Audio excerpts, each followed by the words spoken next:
Hey, what is going on, guys, and welcome back to another episode of Club and Country. This is episode number 58, and we're starting today's episode off by officially ending Season 3, which of course did end in the last episode. We did cling on to a top 4 finish with St Johnstone after all, so we do have Champions League football at McDermott Park next season, and we finished in 3rd place as well, so no qualifier. We'll go straight into the group stage next season in the Champions League. I am super excited for that, and I can't wait. And also, as well as you see the end of Season 3 in today's episode officially, you'd have seen Tony Watt did win the Golden Boot. I forgot to show that in the last episode. So a Golden Boot on his debut year for St Johnstone. What a fantastic season he had, and what a great signing he proved to be. And also as well, little Logan Reed, honourable mention, winning the Golden Glove as well. What a fantastic season for two of our most important players. They are key parts of our St Johnstone and Scotland squad for many years to come. And the final thing we had to sort out is something you guys did allude to, or I should say a couple of you guys alluded to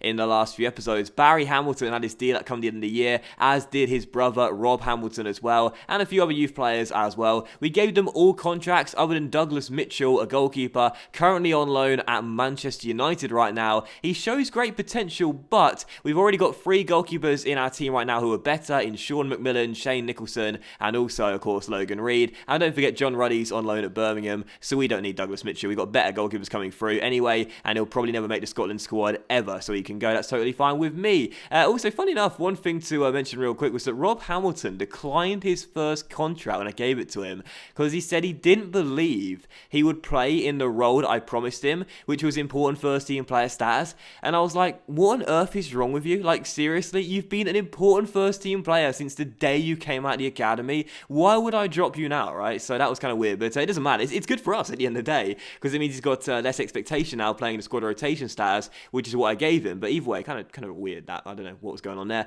But still, the season does end then. That was the final scout report for the season, and also see the final objectives as well. As you can see, it was really ironic, but we hit all of our objectives in Season 3 on the pitch as well as off the pitch. Crucially, the financial objective too, which was critical.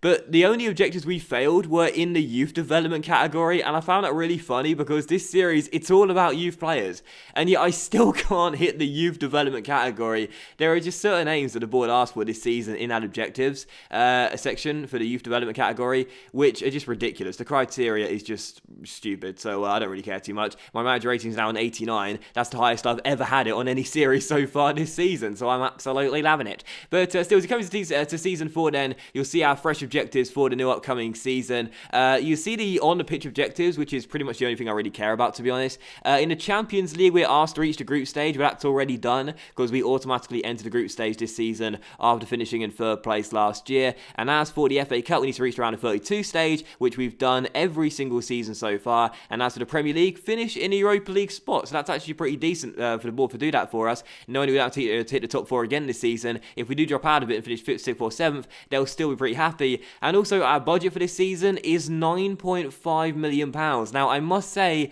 I'm quite disappointed about that, because I wanted to turn around to the chairman and do my best, where's the Arteta money, sort of saying, because it's like, where's the Champions League money? Do you know what I mean? Like, seriously, last season we got like £100 million for finishing in 3rd place in the Premier League. Where has all that money gone? How have we only got 9.5 million? What's happened to all that money? The chairman's pocketed so much cash. I can't believe it. I mean, seriously, where on earth has that £100 million gone that we got for finishing in 3rd place last season? I don't believe it. £9.5 million. I mean, when I saw that, I was like, I had to double take. The actual budget was like £11 million, but with the wage budget alteration, it's more like £9.5 million. But I was like, are you serious? Like, last season, we got so much money for finishing in 3rd place. Where has that money gone to? And I understand a road to glory, you start off with low budgets in the first few years, but 9 million? What? After like getting £100 million in prize money? Unbelievable. But either way, it's just one of those challenging things I like about this series. It's fun knowing that the progression is slower than normal, and we have to do things the hard way. Because this season, coming into it, you see the squad report right here, I was looking to sign Ryan Gould this season. Now, Gould right now is the joint highest overall rated player in the Scotland squad at 81 overall. He's 23 years old, he plays in the cam role, and of course, he'd be perfect for us as well, because right now, our weakest area player is the cam role, both for first team quality and squad depth as well. So it will make total sense to sign Ryan Gould. With £9.5 million, we can't afford him. He's valued at £19 million right now. Unless we sell like a big name in our first team, like Tony Water, like Logan Reed, like you saw there, that's the only way we could sign him. And I'm not going to give in. I'm not going to compromise and sacrifice a couple of my players. They are staying here. So unfortunately, we won't be able to sign Ryan Gould this season. We'll have to look for other targets with our measly budget of £9.5 million. But we did get ourselves into a pre-season tournament regardless. As you guys know the rule on my channel, pre-season tournaments, just pick the one with the most prize money, simulate the games. If we get far, good. If we go out in the group stage, fair enough. I really don't care about what was a headline feature for FIFA 16. Anyway, we had a bit of a Kieran Tierney as well. Quite an interesting one too. Our left back was wanted by Villarreal. They put in a bid of £4.6 million, which is a bit over his valuation. We could have counter-offered and probably got a little bit of money for him, like 7 to 8 million. And if we did that, we might have been able to sign Ryan Gould. Now, I was considering it initially because that would mean that we could play Kingsley at left back, drift Patterson back out to right back, and also, what we could do is keep Kingsley at right back, keep Patterson at centre back. Hang on a second, I'm just messing up my own segment here. We could push Kingsley to left back. Initially I was right, push Kingsley at left back, Patterson at right back, and have Sutai at centre back, and our defence is still pretty similar for overall ability, in fact pretty much just as good. And then we could sign Ryan Gould to play cam, but then I thought to myself, I don't really want to sell Kieran Tierney because we still might not be able to afford Gould anyway, and if we can't, that'll be a waste of a sale, and we'll have all this money but nothing to spend it on. And also as well, I like Kieran Tierney because he was the first signing I ever made. I don't know whether you guys feel the same about your career modes as well, but when you sign a player for the first time in the series, I like to keep him with me for a very long time. So Kieran Tierney, he's going nowhere. I like Tierney. And even though he's like the third best left back for Scotland right now, or fourth best left back really, if you include Shinnie, I still want to keep him here because he continues to get better. And again, he was the first guy that came in. So Tierney can't go anywhere. It would be like abandoning my love child. What's a love child? I don't even know. But anyway, moving into new signings then. And as you saw there, Ryan Gould, we can't afford him. And also Andrew Robertson, we couldn't afford him either. So the two best players for Scotland, we couldn't buy, although it'd be kind of pointless to buy Robertson because then we'd have 3 good left backs here and that would be stupid. But Ryan Fraser is a player I can sign, and Fraser right now is one of the only players we could sign that is currently a first team player for Scotland that would also be a first team player for St Johnstone as well. Now he's valued at £5.5 million. His deal is upcoming the end of the year. We put an initial bid of £3.5 million. Eddie Howe just said, mate, get lost. So I said, all right, I'll give you a valuation for him, see what you say. And as you'll see once again, he says, get lost. So the bartering with Bournemouth wasn't really going the way I was hoping, if I'm being honest. But eventually, as you'll see, I compromised and reluctantly gave them £6 million. I said, what'd you see this time? What'd you say this time? And they said, that's totally fine. So Ryan Fraser's probably going to come in. He's 76 overall and 25 years old. And you might sit there and say, well, you don't really need him, do you? Because Burke is just as good, and he's really good. Rob Hamilton's been in the first team since season 1, and he gets better year after year. And it's fun to watch the Ginger Nut play week in, week out. But I was thinking to myself, this is the only player we can sign that's going to still improve and also be good enough for club and country right now. Anyone else we sign will be on the verge of making a Scotland squad but not there just yet, and someone who we just don't really need. Now, I was thinking maybe Lee Griffiths or possibly Grant Hanley, but then I thought our series has been all about defence, so I don't want to change up our back line anymore than I've already done so I won't sign Grant Hanley. And as for Lee Griffiths, he's coming towards his late 20s, he's not going to get any better right now, and he's on 60 grand a week, so I thought to myself, forget that, you'll be the highest earner by quite a bit, I'm not going to sign you, I'll sign Fraser instead. He comes in, and again for £6 million, I don't think it's that bad, do you? So Fraser's in, and I think he'll be quite good player for our team.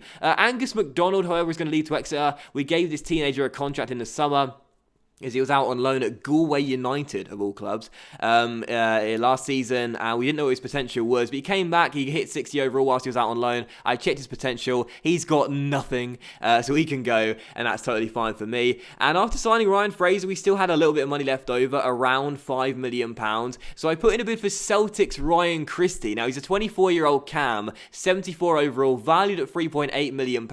We put in a valuation bid. Brendan Rodgers said, yep, you can have him for valuation that's fine, as I don't even know why he said that, to be honest. I thought he'd want to keep him here. But Brendan Rodgers will let Ryan Christie go to McDermott Park for valuation. That's a good signing for us as well, because Christie right now is one of those players who I alluded to a moment ago, who's on the verge of the Scotland squad. He's not there just yet. He's like 1 or 2 ratings away from being good enough to take out someone like Tom Kearney or Matt Ritchie, but he's getting there. And he's not Ryan Gould. Yep, he's not the best Scottish cam. I know that. I like Malcolm Mitchell, 5-star skiller, but if we want to compete this season on all 3 fronts, do well in the Champions League, make it out of our group, do well in the Premier League, cling on to a top 4 place once again, and also this season I want to reach Wembley in the FA Cup as well and get to a semi-final or above, because we never got there yet in the series so far. We're going to need to prioritise first team quality over future potential. Malcolm Mitchell may have more potential than Ryan Christie, but Christie is 10 ratings higher. So as much as we love the only 5-star skiller in the team, I think it's best to go with first team quality right now, as opposed to gradually building Malcolm Mitchell up. So Mitchie? Who's Malcolm Mitchell? Malcolm Mitchell up. So Christie's in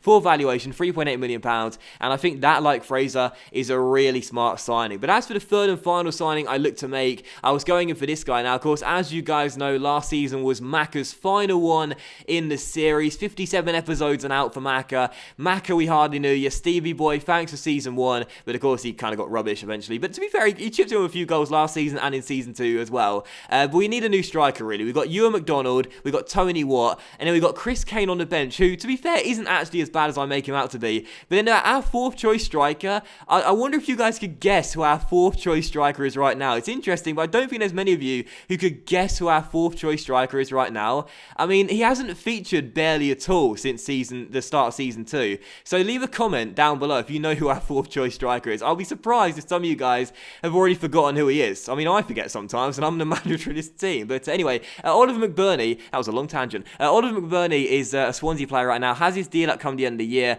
He's 71 overall and 23 years old. Now, he's not good enough to go in the Scotland squad and probably won't be for like another year or 2. But I like the look of the guy. He's only 23. He'll be good enough to be our 3rd choice striker and possibly even start up top with Tony Watt if I'm not fancying Ewan McDonald. So we put in a bid for McBurney. It was first rejected. We put in a new one. They said yes, £1.25 million. We offer him a contract and we shall wait and see what the 71 overall striker says. Because again, another player who's not going to be a world beater in a few years, but for club and country will be a solid little squad player, and I'll be happy to have him for St Johnstone and Scotland as well, I'm sure. But that will end the first episode of season 4, guys. So a big thank you for watching. I really hope you have enjoyed it.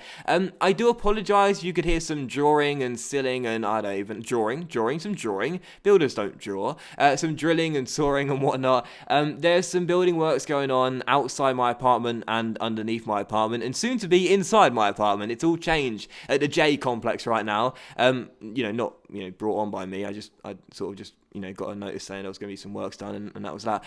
So yeah, you might hear some building works during this week, and because of that, I may not be able to record some commentaries, as there'll be some builders in my flat doing some works, and they'll be laughing at me when I'm commentating on the video game. But either way, I just want to let you guys know that if there is like 1 or 2 days this week where there's no videos, you have a valid reason as to why it is. I wouldn't want to stop uploading, but it's because there's loads of building works going on, and if it gets too loud, I simply can't record a commentary. But anyway, that will end today's episode of Club and Country, guys. So a big thank you for watching. I hope you have enjoyed it. If you have, then please do leave a like. Much love to you all. Have a great evening tonight, and I'll see you for the next episode of Club and Country very soon. Bye. Take care. Love you. Bye.